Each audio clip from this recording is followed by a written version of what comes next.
بسم اللہ الرحمن الرحیم۔ پیارے بچوں، الف بے کی تختی کے بعد الف بے کمپلیٹ کرنے کے بعد جب آپ حروف تہجی کر لیتے ہیں، حروف تہجی کرنے کے بعد ان کے سروں کے بعد باری آتی ہے بیلی با کی تختی کی۔ اگر بیلی با کی تختی آپ کریں گے تو کافی جو حروف ہیں وہ آپ کو پڑھنے میں آسانی ہوگی۔ چلیں کرتے ہیں۔ بے کا سر اور الف کو ساتھ ملایا، بے الف با بن گیا۔ بے کا سر ملایا، اس کو سرا بھی کہتے ہیں اور ابتدائی حصہ بھی کہتے ہیں۔ پے کا سرا ملایا اور الف، پے الف پا، تے الف تا، ٹے الف ٹا، سے الف سا۔ جیم۔ پیارے بچوں، اگر ایک نیچے نقطہ ہے، یہ دیکھیں ایسے بے کا جو ایک نقطہ ہے، پے کے نیچے ہوں گے 3 نقطے ہوں گے، تے کے اوپر 2 نقطے ہوں گے، ٹے کے اوپر توئیں ہوگی، سے کے اوپر 3 نقطے۔ اگر 3 نقطے نیچے ہوں گے تو پے کے ہوں گے، اگر 3 نقطے اوپر ہوں گے تو سے کے ہوں گے۔ اب جیم ہے، جیم کا سر بنایا ہم نے، جیم کے سرے کے ساتھ الف لگایا، جیم الف جا بن گیا۔ نیچے ایک نقطہ ہے تو جیم ہے، چے الف چا۔ 3 نقطے ہیں تو یہ چے ہے، چے الف چا۔ ہے جو ہوتا ہے وہ خالی ہے، ہے الف ہا، ہے الف ہا۔ جو اوپر ایک نقطہ ہے وہ کس کا ہے؟ خے کا، خے الف خا۔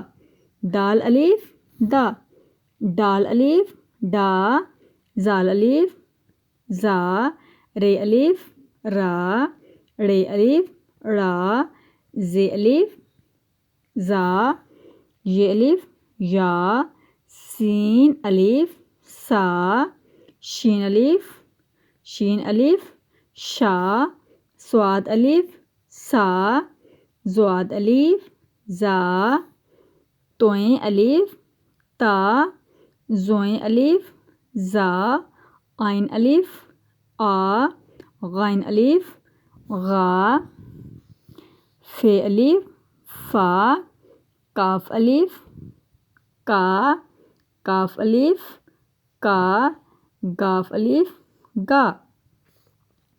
یہ کاف کینچی والا ہوتا ہے اور یہ کاف کتے والا ہوتا ہے، یعنی کہ اس کا اوپر ایک ڈنڈا، اس کے اوپر 2 ڈنڈے ہوتے ہیں۔ یہ گاف ہوتا ہے، اس کے اوپر ایک ہے وہ کاف ہے۔ لام الف لا، میم الف ما، نون الف نا، واو الف وا، ہا الف ہا، یا الف یا۔ تو پیارے بچوں، ان میں ہم کچھ آپ کو پہچان کرواتے ہیں۔ اگر یہ دیکھیں نیچے ایک نقطہ ہوگا تو وہ کس کا ہوگا؟ بے کا ہوگا۔ اگر اوپر ایک نقطہ ہوگا تو کس کا ہوگا؟ نون کا، جی نون کا ایک نقطہ ہوگا۔ اور ایک اور یہ دیکھیں، جو نیچے 2 نقطے ہیں وہ کس کے ہیں؟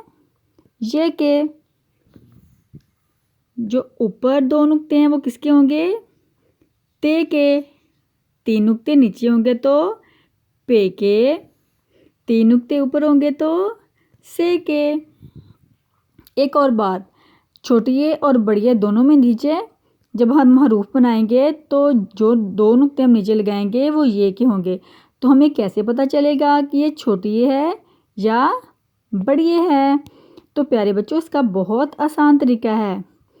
جو چھوٹی ہوتی ہے نا وہ ای کی آواز دیتی ہے، زیر کی آواز دیتی ہے، اور جو بڑی یہ ہے وہ اے یعنی کہ زبر کی۔ ای چھوٹی ہے ای کی آواز اور بڑی ہے اے کی آواز دیتی ہے۔ اس بات کا آپ نے خیال رکھنا ہے، یہ اس کی پہچان ہے۔ تو پیارے بچوں، اس کی پریکٹس کریں۔ اگر آپ اس کو یاد کریں گے تو آپ کو جو حروف ہے وہ پڑھنے میں اور ان کو بنانے میں بہت آسانی ہوگی۔ ٹیک کیئر، اللہ حافظ۔